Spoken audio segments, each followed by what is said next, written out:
Subscribe कीजिए 10th class गणित channel को और बेल आइकन को दबाइए लेटेस्ट वीडियो देखने के लिए।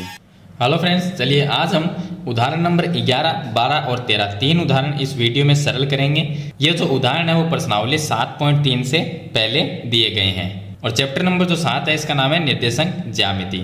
पीछे वाली वीडियो मैंने उदाहरण नंबर 10 तक कंप्लीट बता दिए हैं। अगर आपको वीडियो देखनी है तो इस वीडियो के डिस्क्रिप्शन में आपको प्लेलिस्ट का लिंक मिल जाएगा, वहाँ से आप देख सकते हैं। तो चलिए हम उदाहरण नंबर 11 को सरल करते हैं। तो इसमें दिया गया है कि उस त्रिभुज का क्षेत्रफल ज्ञात कीजिए जिसके शीर्ष दिए गए हैं। तो ये त्रिभुज के शीर्ष दिए गए हैं हमें और इनसे त्रिभुज का क्षेत्रफल हमें ज्ञात करना है। तो किस तरह से करेंगे देखिए। तो पहले हम एक त्रिभुज है वो बना लेते हैं इस तरह से। तो ये त्रिभुज हो गया। अब इसके शीर्ष जो है वो मैं लिख देता हूँ। पहला जो है वो है 1, -1 और दूसरा दिया गया है -4, 6 और तीसरा जो शीर्ष है वो -3 और -5 है। -3 और -5। यहाँ पर क्षेत्रफल ज्ञात करने के लिए एक फॉर्मूला है त्रिभुज का क्षेत्रफल ज्ञात करने के लिए 1/2 और ब्रैकेट में लिखना है x1। उसके बाद में आएगा y2 - y3 और ब्रैकेट बंद कर देना है। उसके बाद में प्लस यहाँ पर x1 आ गया तो अब लिखेंगे हम x2 लिखेंगे। तो यहाँ पर लिखना है y3 माइनस में y1, उसके बाद में ब्रैकेट, उसके बाद में लिखना है प्लस x3, उसके बाद में लिखना है y1 माइनस में y2। तो इस फॉर्मूले से हम त्रिभुज का क्षेत्रफल ज्ञात करेंगे। अब यहाँ पर देखिए फॉर्मूला मैं थोड़ा सा इसकी ट्रिक बता देता हूँ कि याद है वो किस तरह से रखना है। देखिए यहाँ पर मैं लिख देता हूँ त्रिभुज का क्षेत्रफल बराबर, अब 1/2 तो ये तो लिखना ही है ब्रैकेट में। यहाँ पर देखिए x1 आया तो इस ब्रैकेट में y1 नहीं आया, y2 माइनस y3 क्रम से चलेंगे, जैसे कि y1 होता है y2 y3 इस तरह से। तो ब्रैकेट के अंदर सभी में y है और ब्रैकेट से बाहर x है। तो ये x1 हुआ तो यहाँ पर y1 नहीं आएगा, y2 माइनस y3 होगा। प्लस में x2 लिखना है तो अगले ब्रैकेट के अंदर y2 नहीं है, यहाँ पर x2 लिखा तो ब्रैकेट के अंदर y2 नहीं आएगा, y3 माइनस y1 आएगा। प्लस x3 लिखेंगे तो ब्रैकेट में y3 नहीं आएगा, y1 माइनस y2। तो इस तरह से हम इस फॉर्मूले को याद रख सकते हैं। अब हम इसका क्षेत्रफल ज्ञात करते हैं। तो यहाँ पर देखिए इस फॉर्मूले के अंदर जो सूत्र है उसमें x1 x2 x3 है, y1 y2 y3 है। तो हम किसको मानेंगे? तो जो पहला जो निर्देशांक हमें दिया गया है इसको हम मान लेते हैं कि ये x1 है और ये y1 है। इसी तरह से इसको हम मान लेते हैं ये x2 है, y2 है और ये हो गया x3 और ये हो गया y3।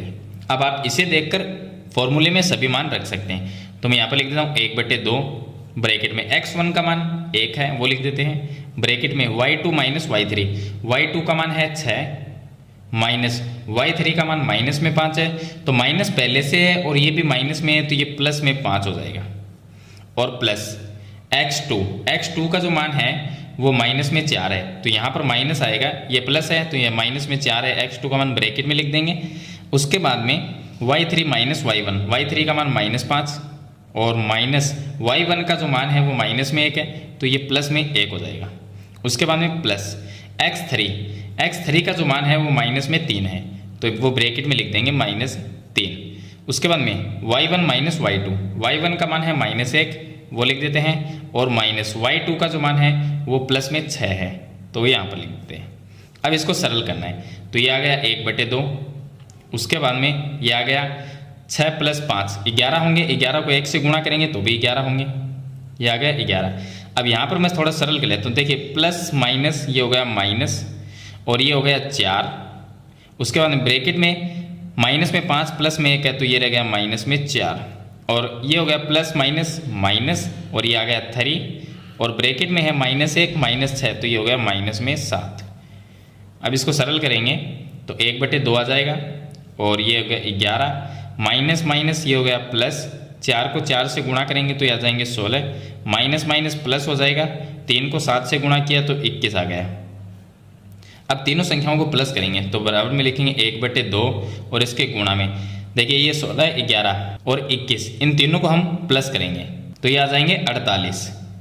अब 2 का इसमें भाग देंगे तो आ जाएगा 24।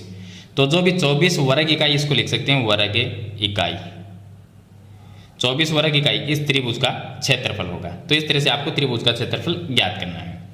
चलिए इसके बाद में जो उदाहरण नंबर जो 12 और 13 भी है वो भी इसी तरीके से सरल करने हैं, सेम टू सेम है। तो अब देखिए इसका उदाहरण नंबर 12।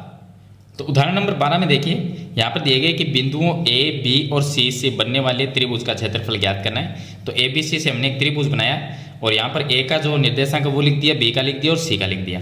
तो सूत्र जो हमने उदाहरण नंबर 11 में लगाया था वही सूत्र हमें इसमें लगाना है। तो अब देखिए यहाँ पर x1, x2, x3 और y1, y2, y3 के मान लिखने हैं। इसको मान लेते हैं ये x1 है, ये y1 है, ये x2 है और ये y2 है, ये हो गया x3 और ये हो गया y3। अब यहाँ पर 1/2 और x1 का मान जो है 5 लिख देते हैं, ये आ गया 5, y2 माइनस y3, तो y2 का मान 7 माइनस y3 का मान है माइनस में 4 है तो ये प्लस हो जाएगा।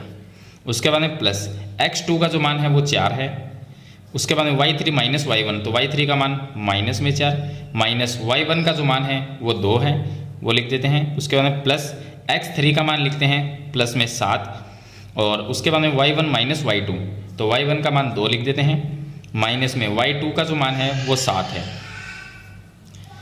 अब इसको सरल कर लेंगे तो ये आ गया 1/2 और ब्रैकेट में ये आ गया 5। देखिए 7 + 4 11, 11 को 5 से गुणा करेंगे तो ये आ गया 55 और उसके बाद में माइनस में 4 माइनस 2 माइनस में 6 हो जाएंगे, -6 को +4 से गुणा करेंगे तो माइनस में 24 हो जाएंगे।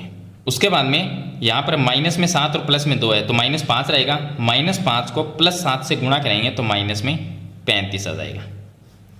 अब ये बराबर में 1/2 और ये है 55 और माइनस में 24 है माइनस में 35 है, दोनों को हम माइनस में ही जोड़ देते हैं। तो माइनस में कितने होंगे 5 और 4 ये हो गए 9 और 3 और 2 ये हो गए 5। अब इसको सरल करेंगे तो 1/2 आ जाएगा और ये 55 है, ये माइनस में 59 है तो माइनस में रह जाएगा, गुणा में माइनस में 4 रह जाएगा, भाग देंगे तो क्या आएगा -2। -2 किसी भी त्रिभुज का क्षेत्रफल नहीं हो सकता, इसलिए हम इसको प्लस में लेंगे, इसलिए इसको प्लस में 2 वर्ग इकाई लिख देंगे, वर्ग इकाई, क्योंकि माइनस में क्षेत्रफल होता नहीं है इसलिए इसको प्लस में लेंगे।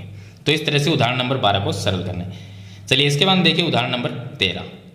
अब देखिए उदाहरण नंबर जो 13 है उसमें दिया गया है कि बिंदु पी क्यू आर से बनने वाले त्रिभुज का क्षेत्रफल ज्ञात करना है। तो ये हमने एक पी क्यू आर त्रिभुज बनाया और सभी के निर्देशांक हमने लिख दिए और सूत्र जो हमने पहले यूज किया था उसी सूत्र से हम इस त्रिभुज का क्षेत्रफल ज्ञात करेंगे। तो यहाँ पर मैं इसको मान लेता हूँ, देखिए ये बिंदु P है तो ये x1 हो गया, ये y1 हो गया, किसी को भी मान सकते हैं, कोई जरूर नहीं है, मैंने इसको x1 y1 लिखा तो आप इसको भी लिख सकते हैं। और इसको हम मान लेते हैं ये x2 है, ये y2 है, ये x3 है और ये y3 है। चलिए अब मान लिख देते हैं तो बराबर में 1/2। सबसे पहले x1 का मान लिखेंगे, यहाँ से माइनस में 1.5 है -1.5 और ब्रैकेट में y2 माइनस y3, तो y2 का जो मान है वो -2 है और माइनस y3 का जो मान है वो 4 है, वो लिख देते हैं। और उसके बाद में प्लस x2 का मान लिखना है, तो x2 का जो मान है वो 6 है तो ये आ गया 6, y3 माइनस y1, y3 का मान है 4 और माइनस y1 का जो मान है वो 3 है और उसके बाद में प्लस x3 का जो मान है वो लिख देते हैं, x3 का मान है माइनस में 3, तो मैं ब्रैकेट में लिख देता हूँ माइनस में 3, देखिए यहाँ पर लिखा हुआ है। उसके बाद में अगले ब्रैकेट में y1 माइनस y2, तो y1 का जो मान है वो 3 है और माइनस y2 का जो मान है वो माइनस में 2 है, तो माइनस माइनस प्लस हो जाएगा। तो इस तरह से सभी मान है वो लिख देंगे। अब बराबर में ये आ गया 1/2 ब्रैकेट। अब यहाँ पर सरल करेंगे तो -2 और -4 माइनस में 6, -6 को -1.5 से गुणा करेंगे तो उत्तर तो प्लस में आएगा, लेकिन कितना आएगा, 6 को जब 1.5 से गुणा करेंगे तो 9 आ जाएगा, ये आ गया 9। उसके बाद 4 - 3 करेंगे तो 1 को 6 से गुणा करेंगे तो 6 ही आएगा, ये प्लस में 6। यहाँ पर देखिए ये प्लस ये माइनस आएगा और 3 + 2 5, 5 को 3 से गुणा करेंगे 15।